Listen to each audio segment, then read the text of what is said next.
The movie begins with a middle-aged man named Bob who works at a mill factory in a small town. He lives by himself, and aside from his job, he doesn't have much else happening in his life. Elsewhere, we see his teenage daughter Eva, who lives in another town with her mother Darlene and stepmother Molly. There seems to be friction in the family, as Eva feels distant from her mothers. Whenever they try to talk to her, she ignores them and spends most of her time with her friends. In the next scene, Bob returns home after a long day at work and receives a call from Darlene. She tells him that she's worried for Eva, who acts very rebellious and doesn't listen to her. Bob mentions that he sends them monthly money and doesn't understand what more she wants. She claims she just wants him to be there for their daughter. She then accuses him of abandoning them 8 years ago without any explanation, but he says he's too tired and hangs up. Afterwards, he sits on the couch and removes his bandages, revealing his disintegrated hands. It turns out that he is suffering from a mysterious disease that causes his body to slowly become invisible. Later, Bob goes to a bar for a drink where a waitress tries to flirt with him, but he ignores her. Outside, he meets a guy named Nelson, who is his weed supplier. Bob becomes irritated when he discovers that the prices have doubled this time, but Nelson informs him that it's his boss, Crispy's decision, and not his. So, before leaving, Bob curses at Crispy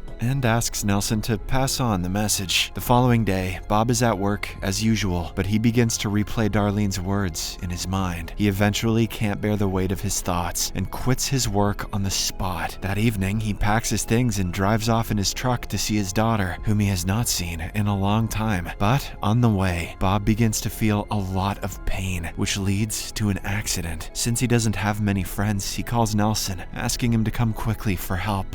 As far as I know, weed dealers don't do that. He then goes to a nearby cafe where people are shocked by his terrible state. Bob directly heads to the restroom and checks out his injuries. As he lifts his shirt, we see that his disease has grown worse and his ribs are now visible. After composing himself, he walks out and sits at a table. Moments later, Crispy arrives and sits with him, claiming that Nelson was unable to come. After a brief conversation, the two walk outside, and Crispy orders his men to pick up Bob's ravaged truck. He then asks where he's going, and Bob replies that he is heading south. Hearing this, Crispy offers to help him, but he has his own conditions. He states that he wants Bob to deliver some drugs to his customers in exchange for fixing his truck. After careful consideration, Bob agrees to take on the job. The next morning, Crispy shoots a bear and takes out its heart. He then places some drugs inside it and puts them in an icebox. Afterward, he hands the box to Bob, who then sets off on his journey. That evening, he arrives at Darlene's home, where she greets him happily and claims that Eva is at a friend's house. She says Molly is also not home and invites him to stay. Although he is hesitant at first, he finally agrees to stay for the night. The following morning, Bob wakes up and prepares to deliver the drug package. At that moment, Eva comes home and is surprised to see her father after 8 years. She asks why he's here, and he explains that her mother called him. Bob then says that he needs to go somewhere for work, and she asks if she can come along. However, he refuses and departs alone. Later, Bob arrives at a factory and meets a man named Milton. Another guy tries to check his body, but Bob feels pain and claims that his ribs are injured. After a brief conversation, he hands Milton the drugs and accepts some money. The latter also provides him with some Chinese medication, claiming that it will heal his ribs. When Bob returns home, he comes across Eva and apologizes for not taking her earlier. She then begins to ask about her grandfather and what happened to him. Bob explains that he had bipolar disorder and eventually committed the unthinkable out of frustration. Hearing this, Eva is left completely speechless. He then asks if they can hang out later, and she nervously replies with a yes. Afterward, Eva goes into a Chinese medicine shop, and a saleswoman approaches her, asking what she needs. The teenager doesn't say anything, so the woman claims that they also have a doctor who can check on her. Eva becomes nervous and tries to leave, but the woman offers her some medicine for free, saying it is beneficial to her health. Later, Eva meets up with her friends, and they make plans to explore an old building that used to be a mental hospital. Her best friend Amelia is initially hesitant and refuses to go, but Eva eventually convinces her, assuring her that it will be fun. Upon reaching the facility, Eva discloses that her grandfather had stayed here and eventually committed the unthinkable. The group then proceeds to the basement, talking about how this place is supposed to be haunted. Just then, they spot a mysterious figure hiding under a white cloth. This causes the teenagers to panic in fear, but moments later, the person is gone. gone, leaving only the white cloth behind. At that moment, Amelia grabs Eva's hand and notices her bones sticking out without any muscle. It turns out that Eva also has her father's disease, which she has kept hidden from everyone. This terrifies Amelia, and she begins to argue with her friend. But before the matter can escalate, some guards arrive there, forcing the teenagers to run away. That night, Bob stays at Darlene's house again, where the two reminisce about the old days. They also chat about the day they met and fell in love. The next morning, however, they are horrified to learn that Eva didn't return home all night. Bob then rushes to her room where he finds her phone. After reviewing her text messages, he realizes that she was planning to go somewhere with her friends. So, he and Darlene quickly go to Amelia's house, where her father opens the door and informs her that Eva is not there. Frustrated, Bob approaches Eva's male friends and asks about her whereabouts. They initially try to play it off, but when he becomes aggressive, they finally admit that they all went to the mental hospital. However, they claim that they eventually left the facility and went their separate ways. In the next scene, Bob and Darlene reach the mental hospital in search of their daughter. When the guards try to stop him, he becomes violent and causes a ruckus. As a result, they shoot him with a taser, knocking him unconscious. Darlene pleads with the hospital chief to release him, but she refuses due to his violent behavior and claims he can hurt anyone. Later on, the hospital chief speaks with Bob and reveals that she is aware of his invisibility illness. She discloses that his father also had this strange illness before passing away. She tries to convince him to stay at the hospital, asserting that they can provide care for him. However, he accuses her of conducting experiments on his father and pushing him to the point of death. After their conversation, a staff member confiscates all of Bob's belongings and confines him in a room. Around midnight, Bob is awakened by someone, and he discovers that his door is unexpectedly open and his belongings are also in the room. This confuses him, and he wonders who's trying to help him. Regardless, he doesn't want to miss the chance, so he makes a run for it. By the time Bob reaches home, he is in agonizing pain and can't even walk properly. He sees a message on Eva's phone from Amelia's number, urging her to come back. Realizing that her friend might have information on her whereabouts, he immediately goes to visit Amelia. The latter then finally explains about what happened at the mental hospital. She mentions that Eva also has the same strange disease as him, and that she was searching for a cure. Amelia then pleads with him to find her soon and hands him the bag Eva left behind. Later, Bob examines the bag and discovers the same Chinese medicine in it. Meanwhile, Eva is undergoing an operation conducted by a mysterious group, and her skin condition looks like her father's. Soon, Bob meets Milton and asks where he got the Chinese medicine, as he found the same stuff in his daughter's bag. When Milton hands him the store's address, our hero rushes towards it. At the store, Bob approaches the saleswoman with a picture of Eva, demanding to know her whereabouts. She claims she doesn't know, but he notices Eva's bicycle in front of the store and becomes hostile. When she still doesn't answer, he removes his cap and shows his head, which is mostly disintegrated. Seeing this, the saleswoman becomes afraid and tells him that he is a legend. She then finally reveals that the doctor has taken Eva for a checkup, but he shouldn't be worried because he is a very good doctor. After this, Bob removes most of his clothes and, despite his fragile condition, heads towards the basement. There, he discovers several people experimenting with drugs. Bob also finds Eva, who is imprisoned in a cage. It turns out she is being held here and subjected to experiments and abuse. Bob observes that her shoulders are being torn and becomes angry. When the evil doctor shows up, he attacks and nearly kills him, but Eva stops him from taking it further. The two then leave the store, and Bob's condition begins to worsen. When they arrive home, Eva's mothers become very emotional after finally seeing her safe. Inside, Darlene tends to his wounds, and Bob finally reveals about his illness and why he left them 8 years ago. He explains that his father also had the same illness, which affects their offspring, including Eva. The next day, Bob wants to return home, but due to his fragile condition, Eva decides to go with him. After saying goodbye to the mothers, the two embark on their journey. Upon returning to the town, Bob meets with Nelson and gives him a package, asking him to give it to his boss. But that evening, when Crisby opens the package, he becomes furious to find only nails and screws instead of money. In the following days, Eva takes great care of her father, but soon his condition worsens and most of his body parts begin to fade away. One night, she catches him leaving the house and asks where he's going. Bob informs her that he cannot live like this and wants to end it all. This devastates the teenager, but he reveals that before she arrived, he had planned to go to the mill and make himself disappear. Despite her pleas to stop him, he refuses to listen and eventually leaves. How to Traumatize Your Daughter 101. The next morning, we see a depressed Eva crying alone in the house. Moments later, someone knocks on the door and she believes it is her father. However, it turns out to be Crisby. He is furious with Bob for not returning his money and demands to know where he is. Eva claims she has no idea and that she purchased the house from him, but he notices her childhood photograph and realizes that she is Bob's daughter. Crisby then begins touching her inappropriately and claims that he will make a profit from her. Suddenly, at that moment, he is knocked off by some invisible force, and Eva realizes that her father is still alive. Bob then chokes Crisby and eventually finishes him off. After the ordeal, Eva notices blood on the floor and asks her father if he's bleeding. However, he claims that he's fine. He explains that he couldn't bring himself to end his life and leave her all alone. The two then have an emotional reunion and promise to always be by each other's side. The next morning, Crisby's lifeless body is seen lying in the snow. A cheeky bear soon approaches him and starts feeding on his corpse. Later, Eva is in a supermarket doing some grocery shopping. She then gets into the car and talks with her invisible father. Bob shares that he spent his life resenting his father for ending his life and abandoning him, but he now believes that his father is still alive. This confuses Eva, and he clarifies that he thinks the mysterious person who helped him escape the hospital that day was his father. The most invisible thing in this movie was the point of it all.